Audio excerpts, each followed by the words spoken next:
तो स्वागत है दोस्तों। उम्मीद कि आप सभी लोग मस्त और व्यस्त होंगे, अपनी पढ़ाई कर रहे होंगे। आरआरबी एनटीपीसी की ये श्रृंखला आपके लिए बहुत ही खास और महत्वपूर्ण है।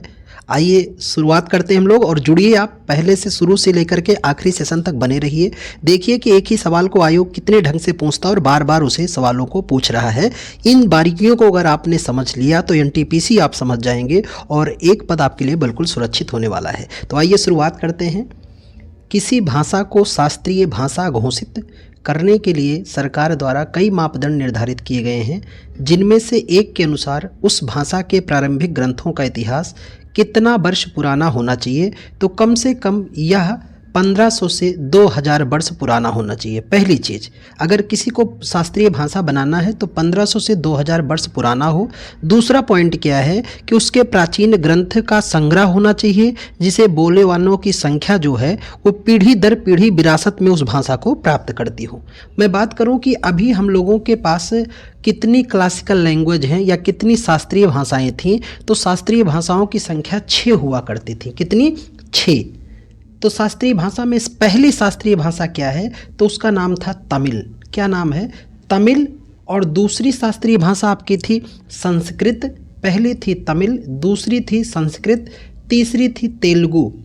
तमिल, संस्कृत, तीसरी है आपकी तेलुगु, चौथी आपकी थी कन्नड़ और पांचवी थी मलयालम और छठवीं थी उड़िया। क्या थी? उड़िया। ये 6 भाषाएं थी। कौन सी? क्लासिकल 6 लैंग्वेज थी।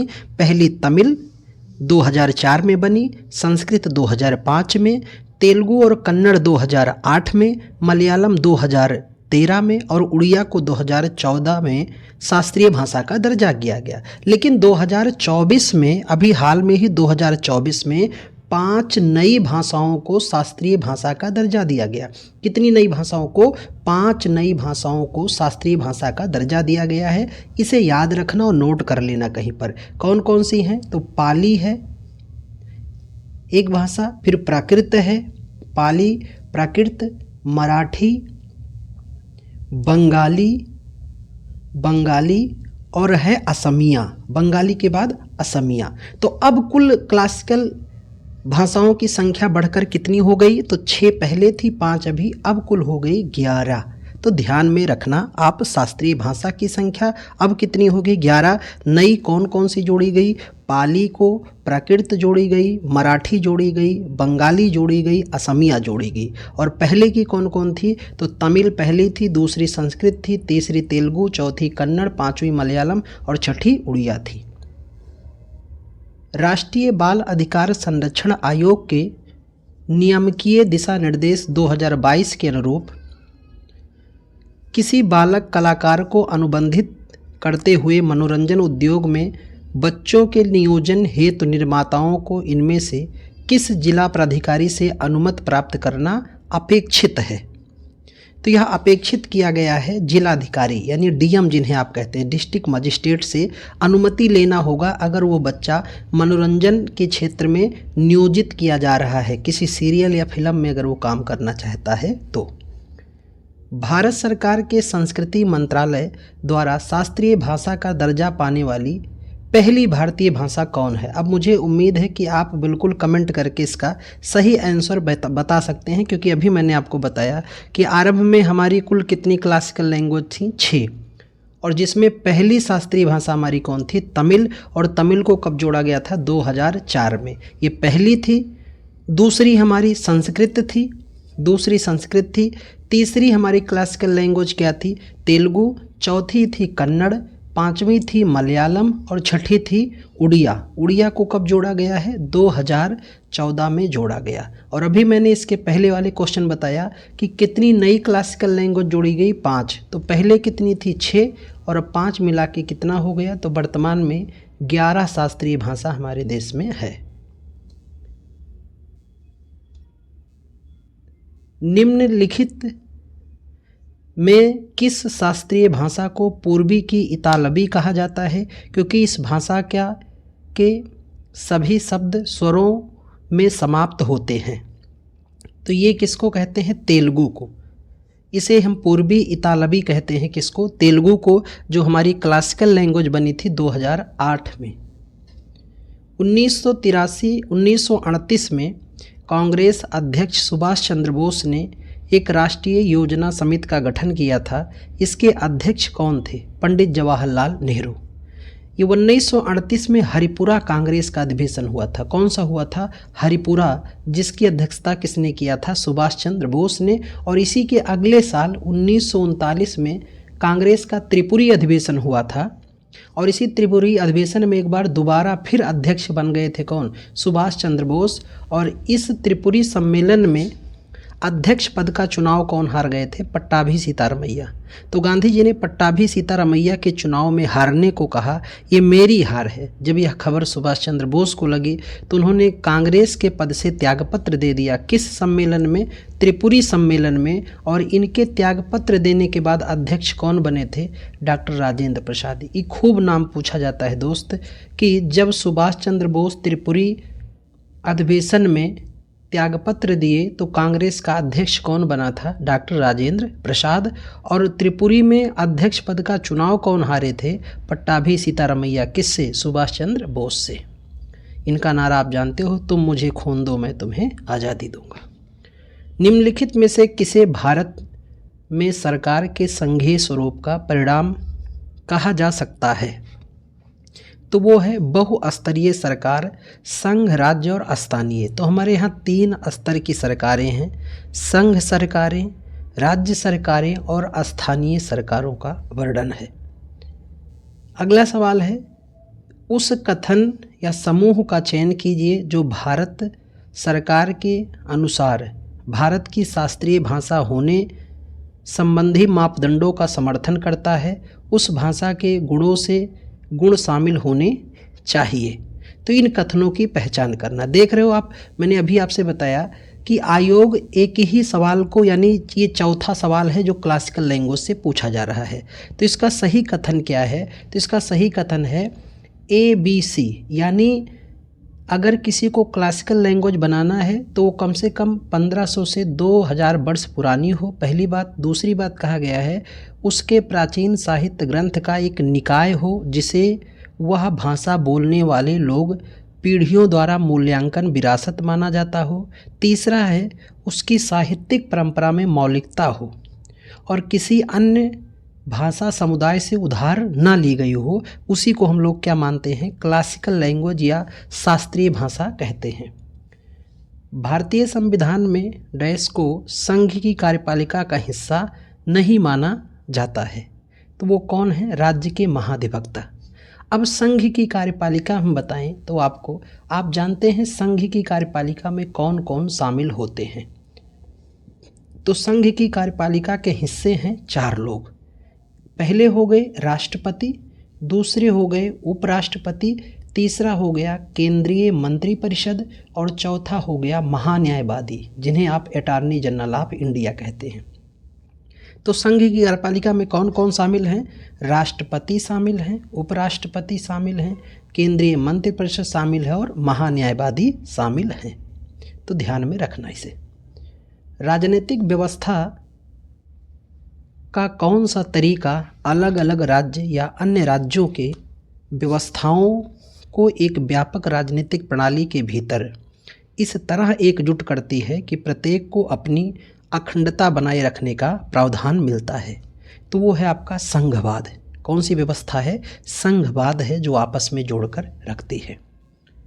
निम्नलिखित में से किस वर्ष दिल्ली भूमि सुधार अधिनियम परिवर्तित किया गया था? 1954 में। किस वर्ष? 1954 में दिल्ली भूमि सुधार अधिनियम परिवर्तित किया गया है। और दिल्ली राष्ट्रीय राजधानी बनी थी किस संशोधन द्वारा? तो 69वां संविधान संशोधन के द्वारा। निम्न में से किस अधिनियम ने ब्रिटिश ईस्ट इंडिया कंपनी को किसी निर्दिष्ट अवधि के लिए बिना ताज के लिए ट्रस्ट में भारतीय क्षेत्रों और राजस्व को बनाए रखने का अधिकार दिया गया है? तो ये था चार्टर अधिनियम 1853। अंग्रेज़ों का आखिरी चार्टर यही था 1853। इसके बाद भारत शासन अधिनियम की शुरुआत हो गई और पहला भारत शासन अधिनियम था 1858 और आखिरी था भारत शासन अधिनियम 1935। भारत में किसी भी दीवानी या फौजदारी मामलों को एक राज्य के उच्च न्यायालय से दूसरे राज्य के उच्च न्यायालय में या किसी अधीनस्थ राज्य से दूसरे राज्य के उच्च न्यायालय में हस्तांतरित करने का दिशा निर्देश कौन दे सकता है? तो ये दिशा निर्देश उच्चतम न्यायालय द्वारा दिया जाता है। किसके द्वारा? उच्चतम यानी सुप्रीम कोर्ट के द्वारा दिया जाता है। किस मामले के लिए? दीवानी या फौजदारी। देखो, दो मामले होते हैं। जब आपका किसी ज़मीन पर आपके पड़ोसी से केवल कहा सुनी हो जाए कि ये ज़मीन हमार है, वो कहें ये ज़मीन हमार है, और इसके लिए बहस हो, केवल बहस हो और दोनों कोर्ट का सहारा ले लें, तो ऐसे मामले दीवानी मामले कहलाते हैं। लेकिन उसी ज़मीन के लिए अगर एक दूसरे के खोपड़ी रंग दिए, फोड़ दिए, एक दूसरे का हाथ तोड़ दिए, तो मामला क्या हो जाता है? फौजदारी मामला हो जाता है, और दोनों के लिए अलग अलग कोर्ट की व्यवस्था की गई है। संविधान और विधायिका में इसके प्रथम प्रकटन के अनुसार अधिनियम और नीतियों का सही कालानुक्रम का चयन करें। तो इसका सही कालानुक्रम है सूचना प्रौद्योगिकी अधिनियम, सूचना अधिकार अधिनियम, शिक्षा अधिकार अधिनियम और दिव्यांगजन अधिकार अधिनियम। ये इसका कालानुक्रम सुमेलित है। उच्च न्यायालय के क्षेत्राधिकार को किसी केंद्र शासित प्रदेश तक बढ़ाने या उसे बाहर करने का अधिकार किसके पास होता है? तो ये अधिकार कानून द्वारा संसद को प्राप्त है। हाई कोर्ट के क्षेत्राधिकार में बढ़ाने या कम करने का पूरा अधिकार किसे प्राप्त है? हमारी संसद को, जो हमारी सबसे बड़ी विधायी संस्था है। भारतीय संविधान के अनुसार इनमें से कौन सा राज्य कार्यपालिका का एक अंग है? अभी मैंने आपको बताया कार्यपालिका के कितने अंग की बात किया? 4। ठीक है, तो इसमें सही आंसर पहले हम आपको बताएं, फिर ये स्वरूप बताते हैं। तो राज्य के राज्यपाल कौन है? राज्य के राज्यपाल। आइए देखिए, अभी मैंने आपको संघ की कार्यपालिका बताया, ऐसे होती है राज्य की कार्यपालिका। कहाँ की कार्यपालिका? राज्य की कार्यपालिका होती। राज्य की कार्यपालिका में कौन कौन शामिल होता है? तो एक तो राज्य के राज्यपाल शामिल होंगे, दूसरा राज्य की मंत्रिपरिषद होती है, काउंसिल ऑफ मिनिस्टर, राज्य की मंत्रिपरिषद, और तीसरा होता है महाधिवक्ता। महाधिवक्ता जैसे केंद्र में अटॉर्नी जनरल ऑफ इंडिया होता है, महान्यायवादी, ऐसे राज्य में महाधिवक्ता होता है। तो संघ की कार्यपालिका में 4 लोग होते हैं, राष्ट्रपति, उपराष्ट्रपति, केंद्रीय मंत्रिपरिषद, महान्यायवादी। और राज्य की कार्यपालिका में 3 लोग होते हैं, राज्यपाल, राज्य की मंत्रिपरिषद, महाधिवक्ता। ये सब राज्य की कार्यपालिका के अंग होते हैं। लैंगिक अपराध से बच्चों का संरक्षण अधिनियम किस वर्ष पारित किया गया है? 2012 में यह अधिनियम पारित किया गया। भारत में दहेज लेना और देना एक दंडनीय अपराध है।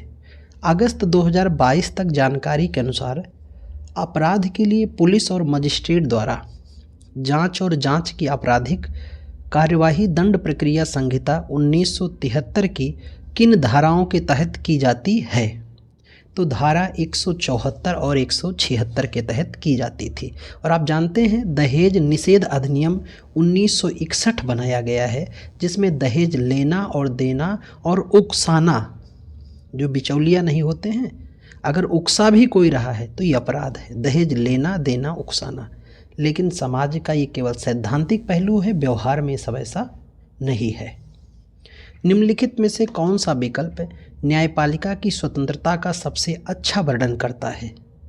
तो व्याख्या करता है कि न्यायाधीशों को बिना किसी भय या पक्षपात के अपने कार्य को करने में सक्षम होना चाहिए। हमारे शासन के 3 अंग हैं। शासन के कितने अंग हैं? तो शासन के 3 अंग हैं। पहले अंग का नाम है विधायिका, जिसका काम है कानून को बनाना। दूसरे अंग का नाम है कार्यपालिका, जिसका काम है कि विधायिका जो कानून बनाए उसको लागू करवाए। और तीसरे अंग का नाम है न्यायपालिका, जो यह जांच करे कि विधायिका ने जो बनाया है, कार्यपालिका ने जो लागू किया है, वो सही है कि नहीं। सही है तो लागू हो, गलत हो तो उसे शून्य कर दे। कौन? न्यायपालिका। शास्त्रीय तमिल के उत्कृष्टता को मैसूर से हस्तांतरित किस वर्ष किया गया था? तो ये हस्तांतरित किया गया था 2008 में। देखो एक बार फिर वही सवाल बार बार आयोग इसको पूछ रहा है। तो कई बार यह सवाल आयोग पूछ चुका है क्लासिकल लैंग्वेज पर। संगठन या संस्थानों का कौन सा समूह भारत में संवैधानिक निकायों का एक उदाहरण है? तो वह है आपका भारत के निर्वाचन आयोग, भारत के महान्यायवादी, संघ लोक सेवा आयोग। ये जितने नाम मैंने लिए सभी के सभी संवैधानिक आयोग हैं, इनका उल्लेख संविधान में है। बाकी विकल्प में दिए गए आयोग संवैधानिक आयोग सभी नहीं हैं, कुछ ही हैं उसमें। एक वरिष्ठ प्रवर न्यायालय द्वारा एक अधीनस्थ न्यायालय का या न्यायाधिकरण या लोक प्राधिकरण को दिया गया हुक्म या आदेश है, यदि वह अपने कर्तव्य का निर्वहन नहीं कर रहा है तो करे। उसके लिए कौन सा रिट जारी करते हैं? उसे हम लोग परमादेश कहते हैं। अनुच्छेद 32 के तहत सुप्रीम कोर्ट 5 प्रकार के रिट जारी करता है: बंदी प्रत्यक्षीकरण, परमादेश, प्रतिषेध, उत्प्रेषण, अधिकार परीक्षा। अनुच्छेद 226 के तहत हाई कोर्ट 5 प्रकार के रिट जारी करता है, यही 5 जो अभी मैंने आपको बताया। भारत में एक राज्य की न्यायिक सेवा में जिला न्यायाधीश के अलावा अन्य व्यक्तियों की नियुक्तियां किसके द्वारा की जाती है? तो राज्य की राज्यपाल की। जिला न्यायाधीश की नियुक्ति राज्य का राज्यपाल करता है, जबकि हाई कोर्ट और सुप्रीम कोर्ट के न्यायाधीशों की नियुक्ति राष्ट्रपति के द्वारा किया जाता है। भारतीय संसद ने किस वर्ष में नागरिकता अधिनियम पारित किया था? तो यह 1955 में। और इस नागरिकता अधिनियम 1955 के तहत भारत में 5 प्रकार से नागरिकता प्राप्त करने का प्रावधान किया गया था कि भारत में किसी व्यक्ति को नागरिकता मिल सकती है जन्म से, दूसरा वंश से, तीसरा पंजीकरण से जिसे रजिस्ट्रेशन आप कहते हैं, चौथा है देशीकरण से, और पांचवा है राज्य क्षेत्र के अर्जन से, यानी किसी क्षेत्र को भारत में शामिल कर लिया जाए। तो अधिनियम 1955 के तहत भारत में कितने प्रकार से नागरिकता? 5 प्रकार से। और जानते हो नागरिकता का उल्लेख किस भाग में है? 2 में है, और अनुच्छेद 5 से 11 तक वर्णन है। और नागरिकता किस देश से लिया गया है? तो भारतीय नागरिकता जो लिया गया है वो कहाँ से लिया गया है? कमेंट करके मुझे बताओ। और भारतीय नागरिकता कैसी है? इकहरी है। कैसी है? इकहरी नागरिकता है। और नागरिकता का देखरेख किस मंत्रालय द्वारा किया जाता है? गृह मंत्रालय द्वारा किया जाता है। प्राचीन स्मारक संरक्षण अधिनियम किस वर्ष अधिनियमित किया गया? तो यह किया गया था 1904 में लॉर्ड कर्जन के काल में। इसी समय भारतीय पुरातत्व विभाग की स्थापना भी की गई थी। बंगाल का राज्य कैदी विनिमय अधिनियम 3 को निम्नलिखित किस वर्ष पारित किया गया था? तो यह पारित किया गया था 1818 के समय। दिसंबर 2021 तक प्राप्त जानकारी के अनुसार भारत में उच्च न्यायालयों की संख्या कितनी है? कितने हाई कोर्ट हैं? तो 25वां हाई कोर्ट आंध्र प्रदेश में बना है। पहला हाई कोर्ट जो हमारा बना तो वो 1862 में बना था।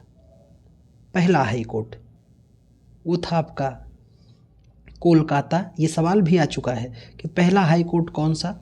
कोलकाता, जो 1862 में बना। इसी समय बम्बई दूसरा, और तीसरा मद्रास बना था। और चौथा हाई कोर्ट 1866 में आपका वर्तमान का जिसे हम लोग प्रयागराज कहते हैं, तो प्रयागराज हाई कोर्ट बना 1866 में। अच्छा, हमारे केवल 2 यूटी हैं, यूनियन टेरिटरी, या जिन्हें आप केंद्र शासित प्रदेश कहते हैं। भारत के 2 केंद्र शासित प्रदेश हैं जिनका अपना हाई कोर्ट है, एक तो दिल्ली का और दूसरा जम्मू एंड कश्मीर का। बाकी जितने केंद्र शासित प्रदेश हैं उनके पास अपना हाई कोर्ट नहीं है। और हमारे देश में टोटल कितने हाई कोर्ट हैं? 25वां आंध्र प्रदेश में, पहला जो है कोलकाता, दूसरा बम्बई, तीसरा मद्रास, चौथा प्रयागराज। ठीक है। और कितने की यूटी के पास है हाई कोर्ट? 2। वर्ष 1956 में भाषा के आधार पर सबसे पहले किस राज्य का गठन किया गया था? तो सबसे पहले भाषा के आधार पर गठित होने वाला राज्य हमारा आंध्र प्रदेश है 1953 में। और सबसे लेटेस्ट हम लोग बात करें तो 2014 में तेलंगाना है। पर तेलंगाना भाषा के आधार पर गठित राज्य नहीं है। भाषा के आधार पर पहला गठित राज्य यही है, पहला और आखिरी आपका आंध्र प्रदेश ही है। पुनर्गठित आखिरी राज्य कौन है? तेलंगाना 2014 में। ठीक है, तो ध्यान में रखना।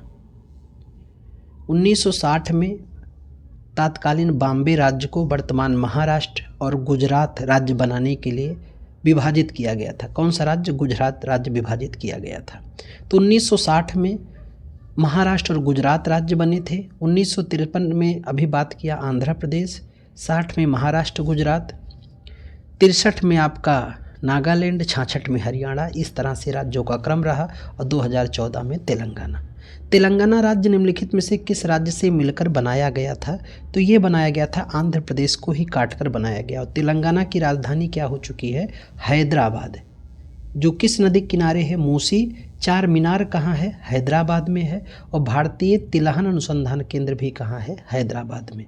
और आप जानते हो कि आंध्र प्रदेश की राजधानी क्या हो चुकी है? अमरावती। नई राजधानी क्या है? अमरावती। तो याद रखना इस बात को। डैश संघ और राज्य और प्रत्येक केंद्र शासित प्रदेश सरकार की प्राप्तियां और व्यय का लेखा परीक्षा की जिम्मेदारी के साथ भारतीय संविधान में निर्धारित एकमात्र प्राधिकरण कौन है? तो उसे हम लोग कहते हैं भारत के नियंत्रक एवं महालेखा परीक्षक, जिन्हें आप शार्ट में कैग कहते हैं, जिसका उल्लेख संविधान के अनुच्छेद 148 में है। किस में है? अनुच्छेद 148 में। राज्य के नीति निर्देशक सिद्धांतों में निहित प्रावधान कौन सा है?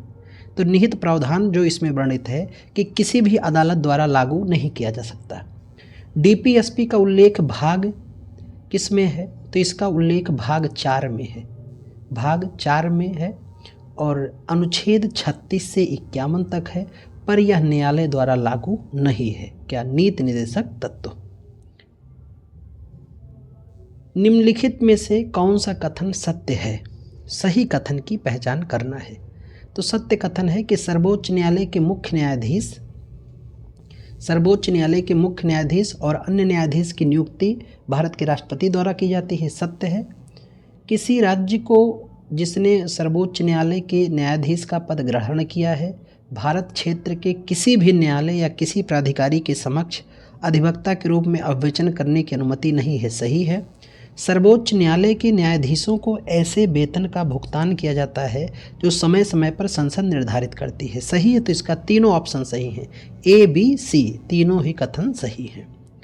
केंद्र राज्य संबंध पर भारत सरकार द्वारा किस वर्ष सरकारिया आयोग का गठन किया गया था? तो 1983 में, केंद्र राज्य के संबंध के संदर्भ में। निम्नलिखित में से किस संस्थान के पास भारतीय संविधान के अनुसार बंदी प्रत्यक्षीकरण रिट जारी करने की शक्ति है? तो अभी मैंने बताया सुप्रीम कोर्ट और हाई कोर्ट के दोनों के पास। सुप्रीम कोर्ट के पास अनुच्छेद 32 के तहत, हाई कोर्ट के पास अनुच्छेद 226 के तहत 5 प्रकार के रिटें जारी कर सकते हैं। निम्नलिखित में से कौन सा 1925 में केंद्रीय विधानसभा के पहले निर्वाचित अध्यक्ष थे? तो सरदार वल्लभ भाई पटेल के बड़े भाई विट्ठल भाई पटेल। कौन थे? विट्ठल भाई पटेल ही थे। भारतीय संविधान में निर्धारित एकमात्र पदाधिकारी जिसे संघ और प्रत्येक राज्य तथा केंद्र शासित प्रदेश की सरकारों के आय और व्यय के लेखा परीक्षा की जिम्मेदारी सौंपी जाती है, तो अभी मैंने बात किया वो कौन है? भारत के नियंत्रक एवं महालेखा परीक्षक कैग, जिनका उल्लेख अनुच्छेद 148 में है। ये सरकार का एक तरह से कह सकते हैं अकाउंटेंट होते हैं और इन्हीं के द्वारा टैक्सों का निर्धारण भी किया जाता है। ठीक है, किसके द्वारा? कैग के द्वारा ही किया जाता है। निम्न में से कौन सा भारत के सबसे लंबे समय तक सेवारत महान्यायवादी थे? तो उनका नाम क्या है? तो वे थे आपके मोतीलाल चिमनलाल सीतलवाड़, एमसी सीतलवाड़। भारत के पहले महान्यायवादी यही थे, एमसी सीतलवाड़। और वर्तमान के महान्यायवादी कौन हैं? आर वेंकट रमणी। कौन है? आर वेंकट रमणी। ये वर्तमान के महान्यायवादी होंगे। और भारत का एक महान्यायवादी होगा, अनुच्छेद 76 में उल्लेख है, जिसे भारत सरकार का प्रथम विधिक या कानूनी अधिकारी कहा जाता है। किसे? महान्यायवादी या अटॉर्नी जनरल ऑफ इंडिया को। निम्न में से कौन सी रिट किसी व्यक्ति को सार्वजनिक कार्यालय में उस कार्य करने से रोकने के लिए जारी किया जाता है जिसका हकदार अधिकारी वह नहीं है? उस रिट को हम लोग किस नाम से जानते हैं? अधिकार परीक्षा, क्यो वारंटो। क्या कहते हैं? क्यो वारंटो के नाम से जानते हैं। दहेज अधिनियम, निषेध अधिनियम कब शुरू किया गया? अब कमेंट करके बताओ। अभी सवाल का मैंने इस पर व्याख्या किया था पिछले सवाल पर, अगर आप ध्यान से सुन रहे हैं तो, लेकिन अगर आप कहीं ध्यान और है तो फिर उत्तर दे पाना आपका मुश्किल होगा। ऑप्शन है 1965, 1961, 1963, 1960। आपके सही उत्तर की मैं प्रतीक्षा करूंगा। राजभाषा अधिनियम की धारा 3 के माध्यम से संघ के आधिकारिक उद्देश्य के लिए अंग्रेजी भाषा का उपयोग जारी रखा गया, जो किस वर्ष लागू किया गया? 1965 तक ये हुआ था कि अंग्रेजी भाषा प्रयोग होता रहेगा, इसके बाद अंग्रेजी के भाषा प्रयोग को कम किया जाएगा और हिंदी भाषा प्रयोग को बढ़ावा दिया जाएगा, लेकिन ऐसा अभी तक भी हो न पाया। परमाणु ऊर्जा उत्पादन में सार्वजनिक क्षेत्र के उपक्रमों के बीच संयुक्त उद्यम की अनुमति देने के लिए संसद द्वारा परमाणु ऊर्जा संशोधन विधेयक कब पारित किया गया? तो यह किया गया था 2015 में, यह अधिनियम पारित किया गया। विधवाओं को पुनर्विवाह की अनुमति देने वाला कानून हिंदू विधवा पुनर्विवाह अधिनियम किस वर्ष पारित किया गया? 1856 में ये पारित किया गया था, लॉर्ड डलहौजी के काल में, ईश्वर चंद्र विद्यासागर के सहयोग से। किसके? ईश्वर चंद्र विद्यासागर। ये भारत के बड़े ख्यातिलब्ध समाज सेवक थे, ईश्वर चंद्र विद्यासागर। उन्होंने इस व्यवस्था को कायम करवाया। लेकिन आज भी हमारे यहाँ विधवाओं की बड़ी ही दयनीय दशा है। आज भी विधवाओं को वैसे 19वीं सदी की तरह देखा जाता है, पर इन्हीं विधवाओं को अगर आप देखते हैं कहाँ? पश्चिमी देशों में, तो बिल्कुल ये एक हीरोइन की तरह दिखती हैं। पश्चिमी देशों में लोग इनको वैसे रूप में देखते हैं कि जैसे अभी बिल्कुल भारत में कुमारी कन्याओं को देखा जाता है, ऐसे ही स्वरूप इनका पश्चिमी देशों में देखा जाता है। तो भारत में अभी भी कहीं न कहीं 19वीं सदी की सोच लोगों के मन में विद्यमान है। इससे निकलना होगा, इनको भी जीवन देना होगा। किसको? विधवाओं को। इनसे भी आगे आकर के लोगों को इनका भी जीवन संभालना होगा। इनसे भी आपको अपने जीवन में खुशी लाने के लिए इनसे जुड़ना होगा। तो सोच बदलिए, कहते हैं ना, सोच को बदलना होगा। समाज का स्वरूप बदलेगा अगर आपकी सोच बदल रही है तो। आइए अगले सवाल पर आते हैं। अभिव्यक्ति आया राम गया राम भारत राजनीतिक शब्दावली किसका वर्णन करने के लिए लोकप्रिय हो गया है? तो ये गयालाल के द्वारा किया गया था। 1962 में भारत चीन युद्ध के दौरान इस्तीफा देने वाले मंत्री का क्या नाम था? B.K. कृष्ण मेनन, जिन्होंने बड़ा मदद किया था सरदार वल्लभ भाई पटेल का, जब जिनके सहयोग से, इन दोनों के सहयोग से देसी रियासतों का भारत में विलय किया गया था। बस 3 देसी रियासत बची थी जो विलय करने से मना की थी, जिनका बाद में बहरहाल कर लिया गया था विलय। जूनागढ़, हैदराबाद और आपकी जम्मू एंड कश्मीर। बाकी लगभग 562 देसी रियासतों को सरदार पटेल और B.K. कृष्ण मेनन के सहयोग से भारत में शामिल कर लिया गया था। विवादास्पद पर बीजिंग के विरोध में भारत ने 2017 से पहले बेल्ट एंड रोड फोरम का बहिष्कार किया था। ये संबंधित है किससे? चीन पाकिस्तान आर्थिक गलियारा, जिसका भारत ने क्या किया? बहिष्कार किया था। भारतीय दंड संहिता की धारा 377 पर हड़ताल करने के लिए कानूनी लड़ाई का नेतृत्व करने वाले प्रसिद्ध भारतीय महिला वकील कौन हैं? तो उनका नाम है मेनका गुरुस्वामी और अरुंधति काटजू। संविधान के लिए अन्य देशी सुविधाओं को उधार देने के लिए आलोचना किए जाने पर निम्नलिखित में से कौन कहा था कि संविधान मौलिक विचारों में किसी के पास कोई पेटेंट अधिकार नहीं है?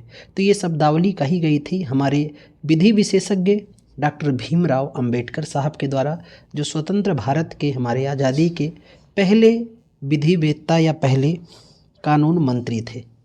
निम्नलिखित में से किस नेता ने ताशकंद समझौते पर हस्ताक्षर किया था? तो थे आपके लाल बहादुर शास्त्री और अयूब खान। हमारे लाल बहादुर शास्त्री के बारे में कहा जाता है विदेश में मरने वाले एकमात्र प्रधानमंत्री लाल बहादुर शास्त्री। जय जवान जय किसान का नारा किसने दिया? लाल बहादुर शास्त्री। मरो नहीं मारो का नारा किसने दिया? लाल बहादुर शास्त्री ने। 1972 के शिमला समझौते पर इंदिरा गांधी के बीच हस्ताक्षर किए गए थे, किसके द्वारा? तो जुल्फिकार अली भुट्टो, जो पाकिस्तान का नेतृत्व कर रहे थे। किस वर्ष लोकसभा और राज्य विधानसभा के चुनावों के लिए मतदान की आयु 21 वर्ष से घटा के 18 वर्ष कर दी गई? तो वो था 61वां संविधान संशोधन अधिनियम 1988, 61वां कॉन्स्टिट्यूशन अमेंडमेंट अधिनियम 1988, जो लागू हुआ था 1989 में। कब लागू हुआ? 1989 में। भारत में राष्ट्रीय मानवाधिकार आयोग की स्थापना हुई थी, तो ये किया गया था 1993 में। कब किया गया? 1993 में। सारिया समुदाय को नियंत्रित करने वाला कानून कौन सा है? तो उसे हम लोग कहते हैं मुस्लिम कानून है। कौन सा? मुस्लिम। आनंदपुर साहिब प्रस्ताव कब पारित किया गया था? तो यह किया गया था 1973 में, जो सिखों से संबंधित है। आर्थिक रूप से कमज़ोर वर्ग के लिए सरकारी नौकरियों और उच्च शिक्षा में 10% आरक्षण लागू करने वाला पहला राज्य कौन सा था? गुजरात। और हम लोग जानते हैं अभी सरकार ने इसके लिए 103वां संविधान संशोधन से EWS के लिए 10% आरक्षण का प्रावधान किया है। भारत के सर्वोच्च न्यायालय की पहली महिला न्यायाधीश कौन थी? फातिमा बीबी, जिनका भी हाल में निधन हो गया है। भारतीय विधानसभा चुनाव में पहली बार नन ऑफ द एबव, जिन्हें आप नोटा कहते हैं, का विकल्प उपयोग किया गया था किस वर्ष? तो इसका उपयोग 2013 में पहली बार कहते हैं प्रयोग किया गया था। निम्नलिखित में से कौन सा भारत के वित्त मंत्री नहीं रहे थे? दिए गए विकल्प में कौन वित्त मंत्री नहीं रहे थे? तो वो थे BK कृष्ण मेनन, ये विदेश मंत्री थे। बाकी जितने थे सब के सब विदेश वित्त मंत्री पद पर विद्यमान थे। निम्नलिखित में से कौन कैबिनेट मंत्री नहीं है, यानी किसी कैबिनेट मंत्री का दर्जा नहीं दिया गया है? तो दिए गए विकल्प में हैं आपके रक्षा मामले के राज्य मंत्री। मंत्री 3 प्रकार के होते हैं, कैबिनेट मंत्री, राज्य मंत्री और उप मंत्री। तो सबसे शीर्ष मंत्री जो होता है कैबिनेट, यही मंत्रिमंडल में शामिल होता है। जब आप अक्सर पढ़ते हैं ना कि मंत्रिमंडल की मीटिंग हुई, तो मंत्रिमंडल में केवल कौन मंत्री शामिल हैं? कैबिनेट स्तर के ही मंत्री शामिल होते हैं।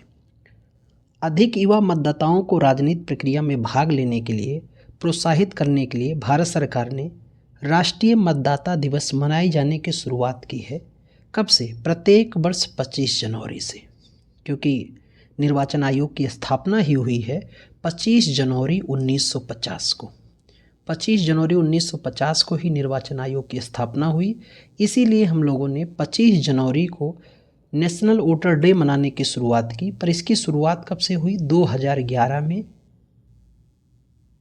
किसके सहयोग से? तो हमारी पहली महिला राष्ट्रपति प्रतिभा देवी सिंह पाटिल के द्वारा 2011 से राष्ट्रीय मतदाता दिवस मनाए जाने की शुरुआत की गई। एकात्मक राज्य देश सरकार सभी सरकारी कार्य करती है। कहाँ पर करती है? तो ये किया जाता है केंद्रीय स्तर पर, सभी सरकारी कार्य करती है। राष्ट्रीय मानवाधिकार आयोग देश का अध्यक्ष होना चाहिए भारत के सेवानिवृत्त मुख्य न्यायाधीश राष्ट्रीय मानवाधिकार का अध्यक्ष होता है। भारतीय संविधान द्वारा प्रदत्त इनमें से कौन सी विशेषता भारतीय न्यायपालिका से संबंधित है? तो विशेषता है आपकी न्यायिक स्वतंत्रता। न्यायपालिका हमारी शासन के 3 अंग, विधायिका, कार्यपालिका, न्यायपालिका। न्यायपालिका स्वतंत्र है। भारतीय संविधान के अनुच्छेद 35A को किस वर्ष जोड़ा गया? तो 1954 में। कब जोड़ा गया था? 1954 में। भारतीय संविधान में निम्नलिखित में से कौन सा संगठन RTI राइट टू इन्फॉर्मेशन अधिनियम से छूट प्राप्त नहीं करता है? तो वह है आपका भारतीय प्रतिस्पर्धा आयोग। निम्नलिखित में से कौन भारतीय संसद का हिस्सा नहीं है। तो भारतीय संसद का हिस्सा नहीं है, वो है आपका विधान परिषद। संसद के 3 अंग हैं। कितने अंग हैं? 3 हैं। राष्ट्रपति, लोकसभा, राज्यसभा। पर संसद के सदन कितने हैं? 2, लोकसभा और राज्यसभा। तो अंग 3 हैं, राष्ट्रपति, लोकसभा और राज्यसभा। वर्तमान परिसर से पहले भारत सर्वोच्च न्यायालय किस स्थान से कार्य करता था? तो पहले यह संसद भवन नई दिल्ली में कार्य करता था। जिला एवं सत्र न्यायाधीश सीधे किसके नियंत्रण में कार्य करते हैं? तो ये राज्य के उच्च न्यायालय के नियंत्रण में, उन्हीं के कंट्रोल में कार्य करते हैं। भारत के संविधान के गणतांत्रिक होने का कारण है कि इसमें कोई भी वंशानुगत तत्व नहीं है, क्योंकि हमारा जो गण का प्रमुख राष्ट्राध्यक्ष या राष्ट्रपति है वो जनता द्वारा अप्रत्यक्ष रूप से निर्वाचित होता है। निम्नलिखित में से कौन सा राज्य एवं विधानसभा विधायकों की संख्या का गलत संयोजन है, यानी सही सुमेल नहीं है? तो इसमें से गलत सुमेल है आपका दिल्ली। दिल्ली में कितनी विधानसभा सीटें हैं? 70। बाकी सभी कथन सुमेल है। और सर्वाधिक विधानसभा सीट वाला राज्य उत्तर प्रदेश है, जहां कितनी है? 403। भारत सरकार द्वारा अपनाई गई संघीय सरकार की सबसे महत्वपूर्ण विशेषता कौन सी है? तो वह है आपकी राज्य और केंद्र के बीच संबंध सहयोग पर आधारित होना चाहिए। आपराधिक प्रक्रिया संहिता की कौन सी धारा एक कार्यकारी मजिस्ट्रेट को एक क्षेत्र में 4 से अधिक व्यक्तियों की सभा को प्रतिबंधित करने का अधिकार देता है? तो धारा 144 है। इसके बारे में आप अक्सर सुनते होंगे। एक सिविल सेवक को निम्नलिखित में से क्या बनने की अनुमति नहीं है? तो वो संसद के सदस्य बनने की अनुमति नहीं है। बाकी वह बन सकता है मंत्री की निजी सचिव, विश्वविद्यालय का कुलपति और कैबिनेट का सचिव बन सकता है। भारत के संविधान के अनुसार निम्नलिखित में से कौन सा राज्य राज्यपाल की नियुक्ति के लिए पात्रता मापदंड नहीं है? तो दिए गए विकल्प में इसका सही आंसर हो जाएगा कि वह राज्यसभा के सदस्य के रूप में चुनाव के लिए अर्हता प्राप्त कर चुका हो। ये नहीं है, बाकी सभी हैं। भारत का नागरिक हो, लाभ का पद ना हो, 35 वर्ष की आयु पूरा कर चुका हो। भारतीय संविधान में लोकायुक्त का अर्थ क्या है? तो लोकायुक्त का इसमें सही आंसर है ऑप्शन सी।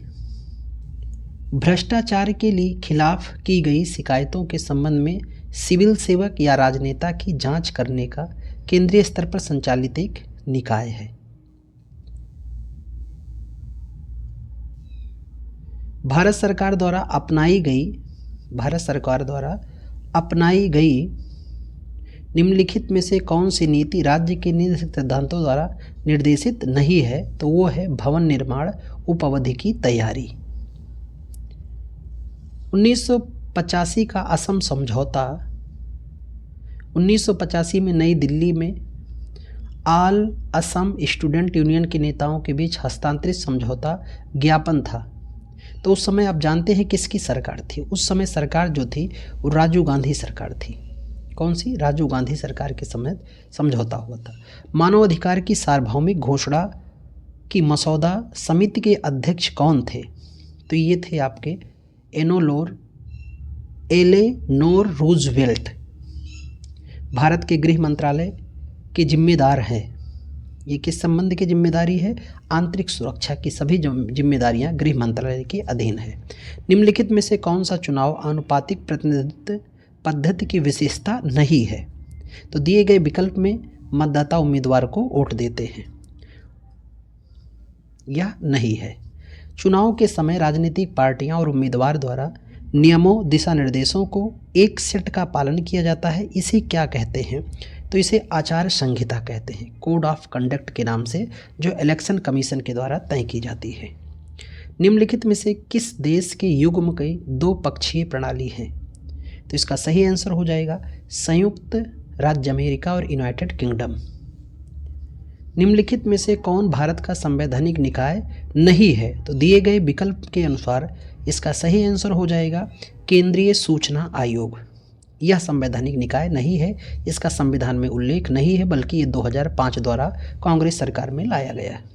एक राजनीतिक दल को राष्ट्रीय दल के रूप में मान्यता दी जाती है यदि वह सामान्य राज्य विधानसभा चुनाव में किसी 4 राज्यों में वैध सीटों का कितना प्रतिशत मत हासिल करे और इसके अलावा किसी राज्य द्वारा कितनी लोकसभा सीटें वो जीतता है।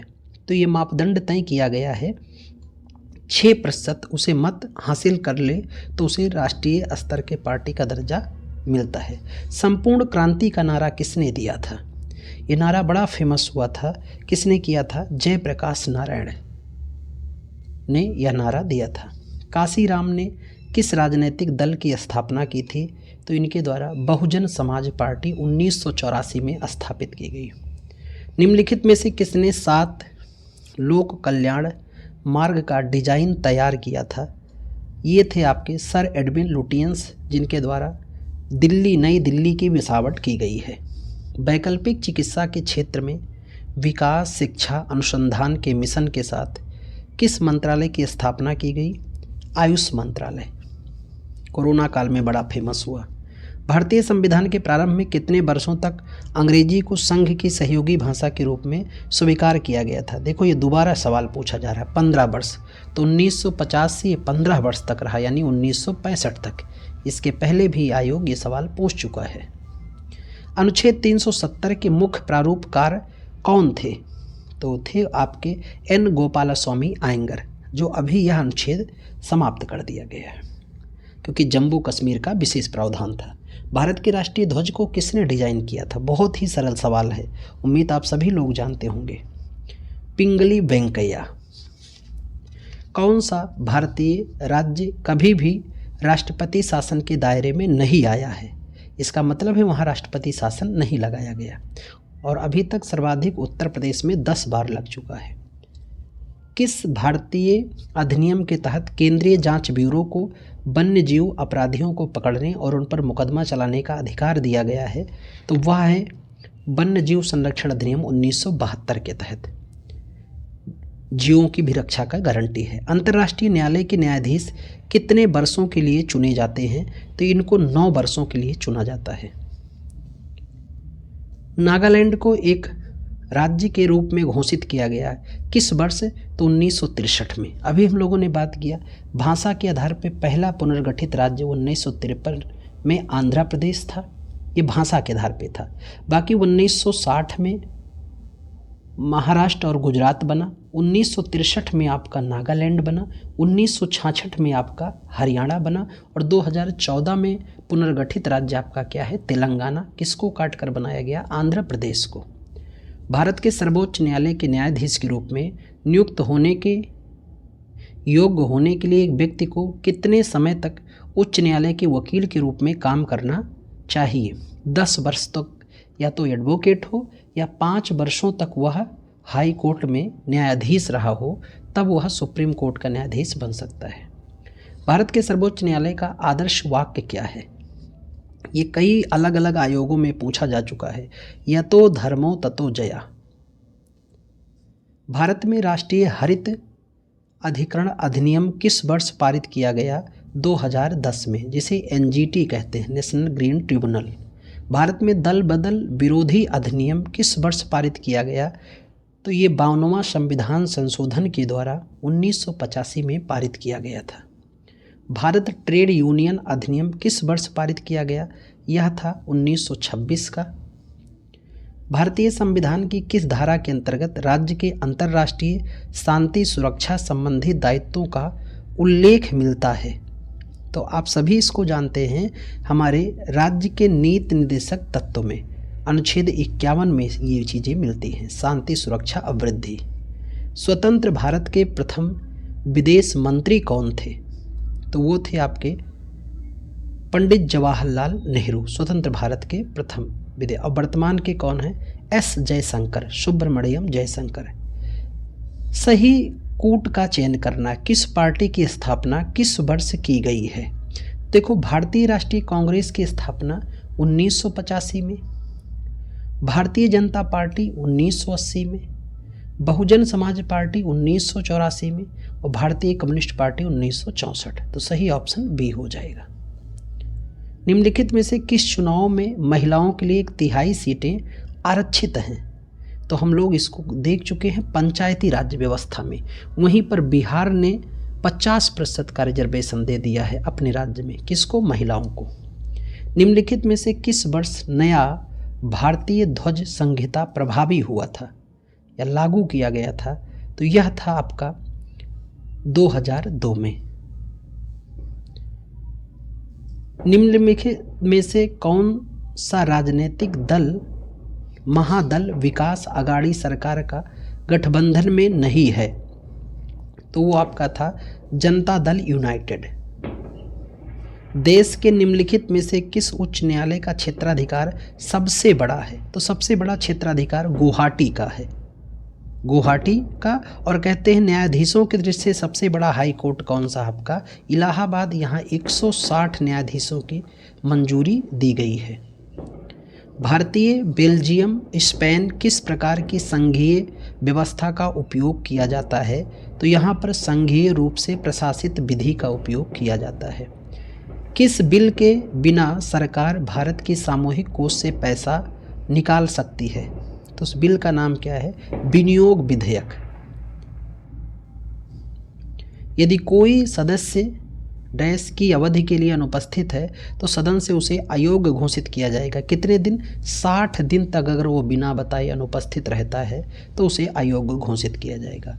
ई गवर्नेंस में G2E का मतलब क्या है? इसका शब्दार्थ क्या है? तो है गवर्नमेंट टू एम्प्लॉइज। पांडिचेरी विधानसभा की स्थापना किस वर्ष की गई थी? 1963 में की गई। और पांडिचेरी में कुल 30 सदस्यीय विधानसभा सीटें हैं। कितनी? 30 सदस्यीय।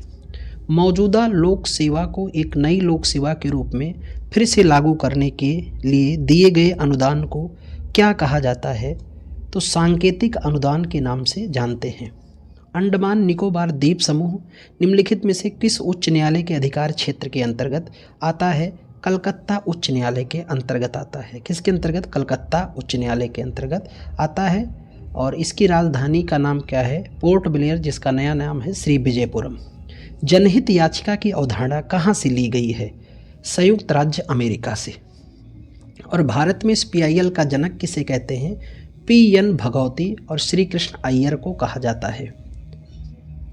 1947 में न्यायिक सक्रियता शब्द को किसने गढ़ा था?